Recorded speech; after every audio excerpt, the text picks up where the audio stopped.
All right, everyone, we are back. It is Light League XLNC. Week number 5 is in the books, and after a very tense three-game block between DA Obsidian and Central Sentinels, it is DA Obsidian that is able to come out on top, and we've got the jungler for DAO ready to go for an interview. It's KGB. Man, that was a series. Hey, yeah, it was. That's for sure. Well, No other response. That's for sure that it's a I'm series, still man. sweating a little bit, not gonna lie. well, you guys finally have a loss on the docket, and it comes in the form of I'm not sure too many people thought that it would be Central Sentinels to be the first one to put that number in the loss column for you. That being said, how do you feel about that game number 2? Is there anything you would have changed on the post side? Oh, absolutely. I mean, first off, I just gotta say, like Central Sentinels, like they played really well. All three games. I think we got a little cocky after that first game, and so the second game we're like, all right, let's try some things. Our draft was not ideal. We just didn't have wave clear and a few other key ingredients that we needed. And that really just set us back, especially since we weren't able to get the early lead like we did in the first game and just snowball the game. So we didn't have the tools that we needed in order to maintain. And even though we tried to like play back a little bit and settle down, try to play from behind, we just didn't have the tools to really allow us to capitalize on any small mistakes that CS made. And so yeah, it was a very well played game by Central Sentinels.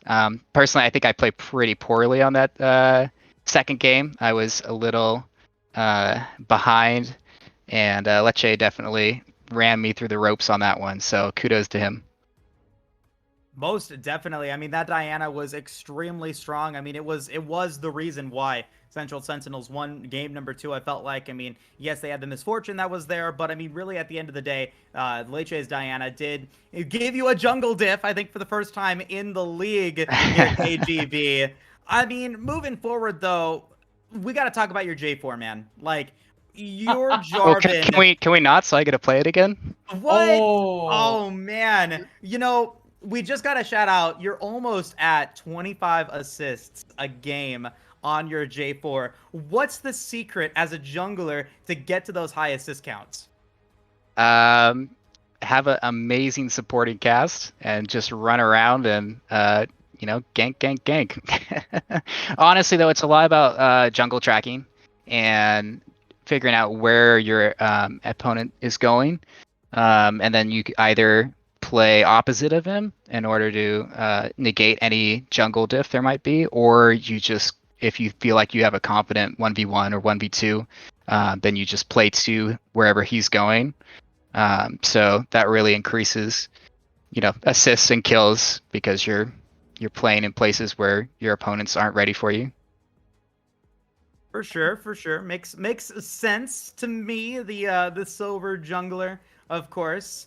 Um my next question, I guess, is in the form of, I think, your bottom lane. Like, as a team, I feel like, I mean, everyone has their strengths, everyone has their weaknesses, but Corey, JJ, Pony Goat have definitely given you guys a lot of momentum going into these mid games, going into these late games.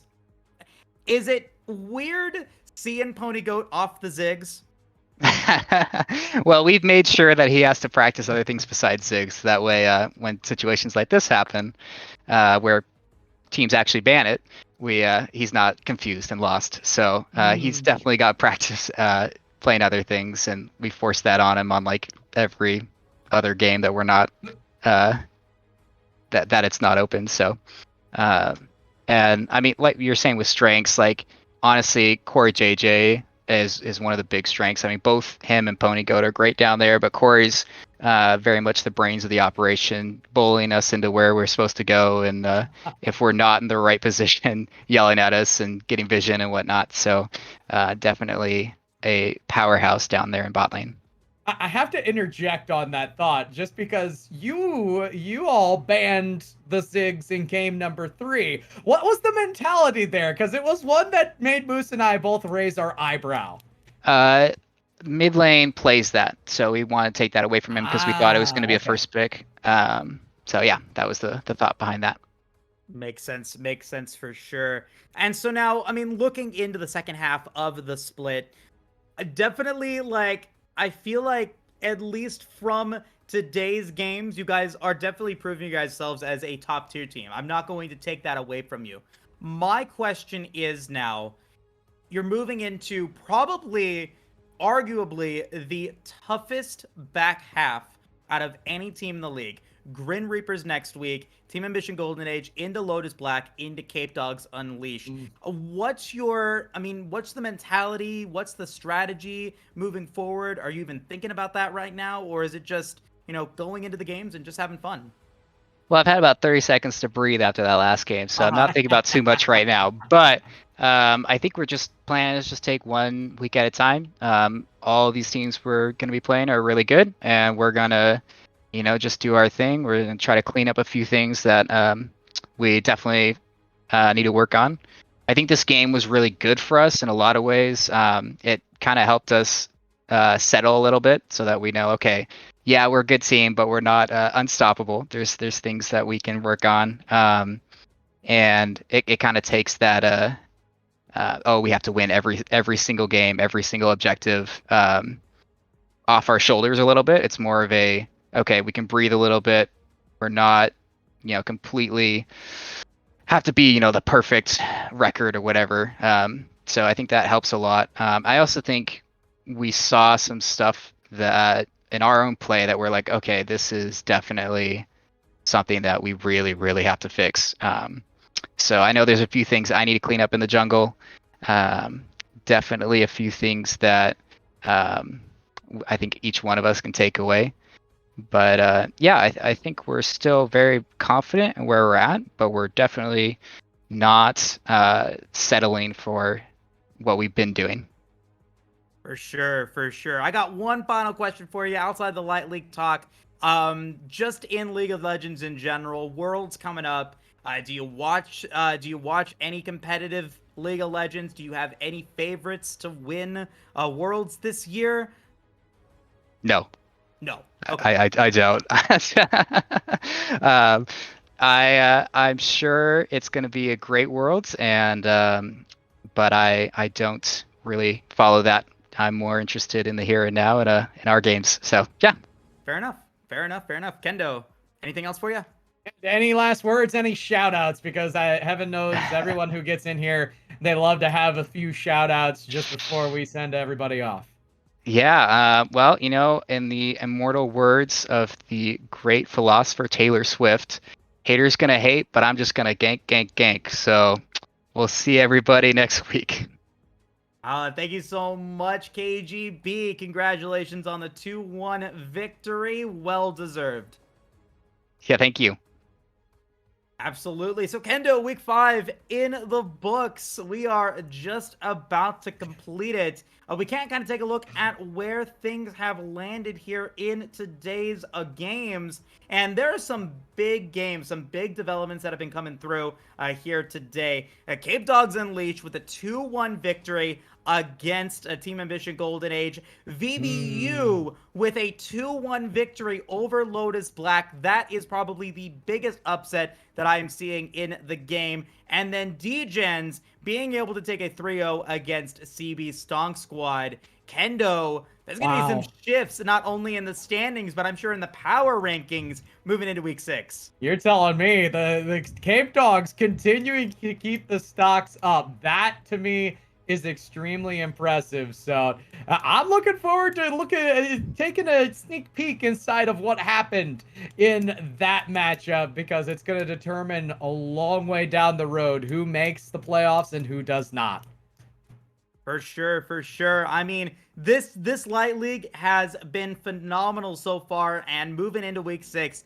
Now, I mean, it's wide open. We've got everyone with at least an L in the losers column. We've got, some shifts coming into the standings. I think maybe even Lotus Black falling out of the top 3, which is a big development moving forward. But it's going to be a fun couple of weeks for sure, Kendo.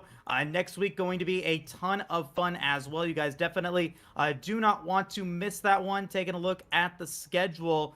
As of right now, week 6 is going to be Cape Dogs Unleashed versus VBU Neon, which will be a fun matchup for sure.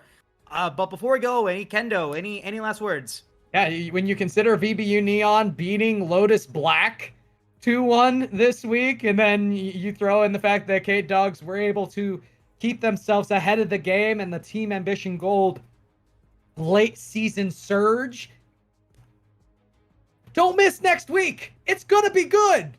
Oh, definitely. Do not miss next week, folks. We appreciate you guys all stopping by here today. It has been a ton of fun, as always. And again, shout out to our sponsor and the in AM Grind, 10% off your order with XLNC Esports. Be sure to come back again tomorrow for mid-league action. Heavy league action going to come through on Thursday. If you guys have not done so already, please feel free to help Camcom out. I believe in the Light League chat or in the broadcast channel. I don't know where it's at, but there is a link to a Family Feud survey if you guys want to go for it. But at the end of the day, on behalf of all of the players here at the Light League, the coordinators, the staff, our producer J-Dog, Kendo Slice, and myself, this has been the XLNC Light League week number 5 in the books. Have a great night, everyone, and take care.